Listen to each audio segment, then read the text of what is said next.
Howdy, it's Liz again, and I have another flow style journal for you. This is a journal that's intended to be taken apart and the pieces used completely in your own craft projects. Could be junk journaling, could be anything you feel like. I tend to make these with covers made out of scrapbook paper in 12 by 12, which I then fold in half. So the book is 6 inches wide, and then I fold up a little pocket and secure it with washi tape that's 3 inches tall. So overall it is 6 by 9. You'll notice there are a few things sticking out. Some of them I didn't want to trim down. It is held together by 3 different strands of textiles. One of them is a slubby beige and pink and peach. One of them is a hot pink, and one of them is a woven type ribbon that gradates in color from beige to lavender. This scrapbook paper came from a collection which unfortunately had the cover torn off at the craft store, but it was gorgeous and I decided to make a couple of these. As I said, the pocket is held together with washi tape, so it's removable so you can reuse the cover, and it forms a pocket on the front and back. And paper clip to that is a pink ribbon playing card with a couple of winds of a lace, which I believe is stretchy when I wound this on. Yep, stretchy lace that's wound around there for you to take off and use. And in the front cover, I discovered I didn't have any pink napkins in my collection. I usually like to put a couple of napkins into my journals. So instead, I had my husband make a couple of things on the Cricut. Let's see, maybe that's easier to see on a solid background. This is sort of a lattice work lacy panel for you to use. And this is an index card from a music teacher's collection. This isn't an exclusively pink collection, it's pink and pink coordinates. And this is a double-sided scrapbook piece of paper. And I also cut these out on the Spellbinder that I have. This is a die that you can actually separate this piece here and have it be the edge of the piece of paper, and there's a little bit of extra on each side, so you can cut that off and incorporate that into something really nice. This is a single-sided piece of scrapbook paper, and I turned this pink side out, but these are actually receipts or an order book that comes in 3 different pages. And this is a page I have created with my Sharpie alcohol inks, and I did it in a softer pink and then use a stencil over it. The side you can see a little bit better. It's got a faint paisley print on it in pink on pink. And that is the front pocket. And I'm keeping these cutouts separated because they tend to grab each other, just for your information. The first page is a piece of sheet music from a Gilbert and Sullivan operetta, and this is a double-sided piece of scrapbook paper that has scrapbook paper attached to it, and this is a stamped image that says Forever Friends. And on the back side, this is another piece of double-sided scrapbook paper.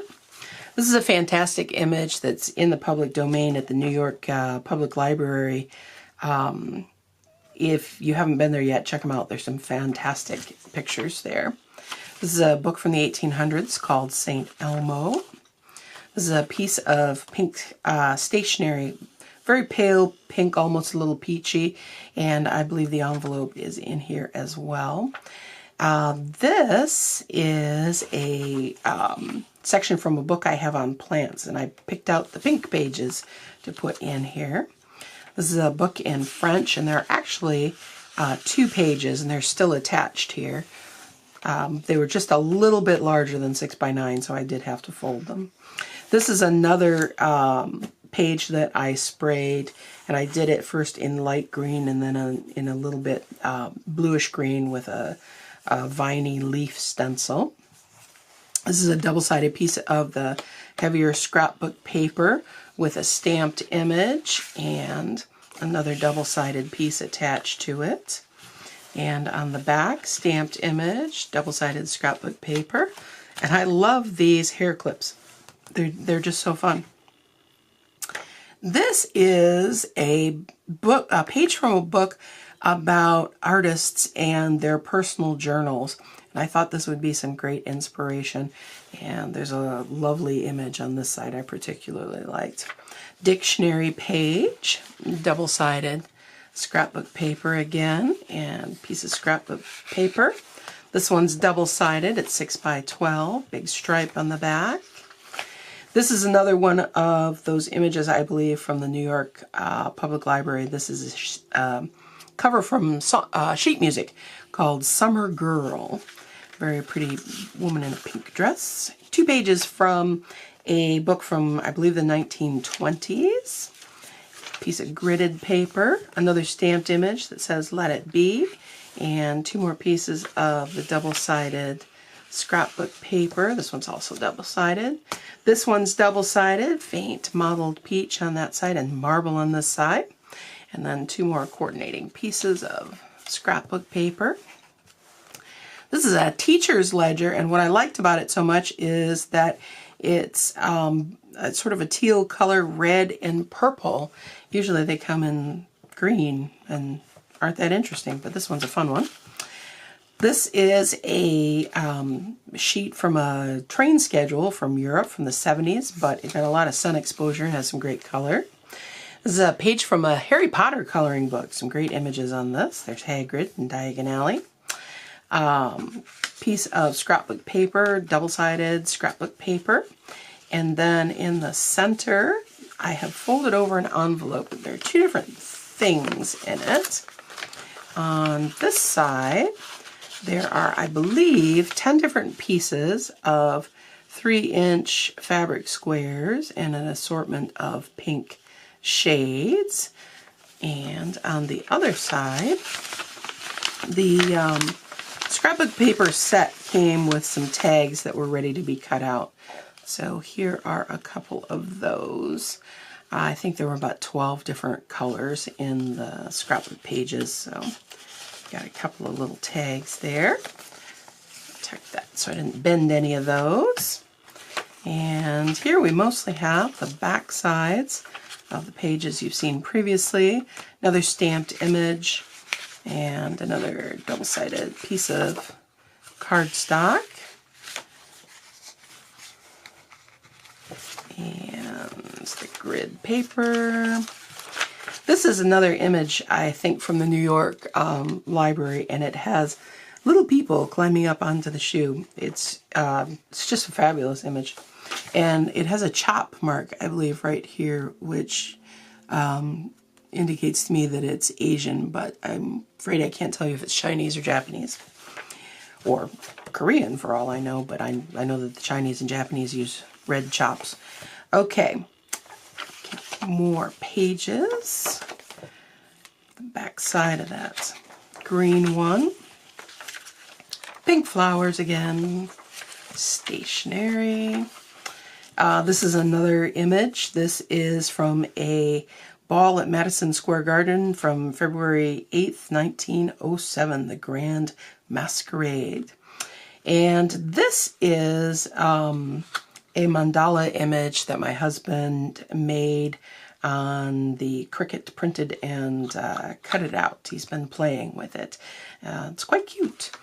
Double-sided scrapbook page again, music, and then at the back pocket there is a doily that he made on the Cricut and a book page from a book on the history of lace, a book from a daily calendar on quilt images that has a lot of pink in it.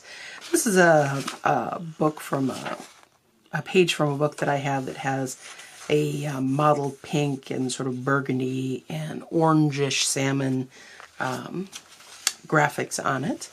And this is another experiment from the alcohol ink spray box. This was a reverse image where I actually pressed the paper onto the stencil that I had used to make the image in the front cover. And so you get a little something interesting on both sides of the paper. And I also was recently at the craft store and found some fantastic things I thought would work well in junk journals. A lot of people put tassels on them.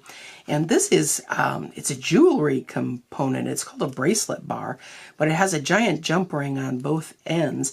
And I thought that would be great. It has little links. You can put jump rings on to add additional embellishments, or you could probably just affix it at the top and hang a little something interesting at the bottom.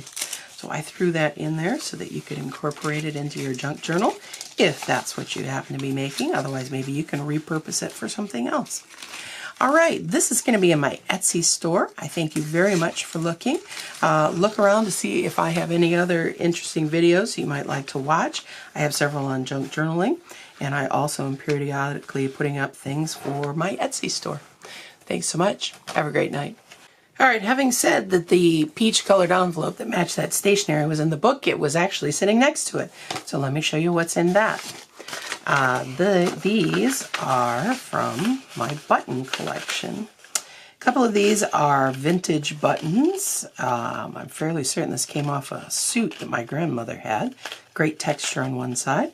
Some of them are modern, but there are a couple of different coordinates there, depending on whether you're going with off-white or white with your pinks. And I have attached that here with a paper clip so that the buttons don't fall out. And the other thing that was missing was this little package of beads, which is attached to the back. And in here are some silver seed beads, and I think 4 little very pale pink crystal beads, a couple of off-white stone beads, and some larger sort of, not quite salmon-y pink, darker pink beads there. And those are in the book as well. All right, thanks so much.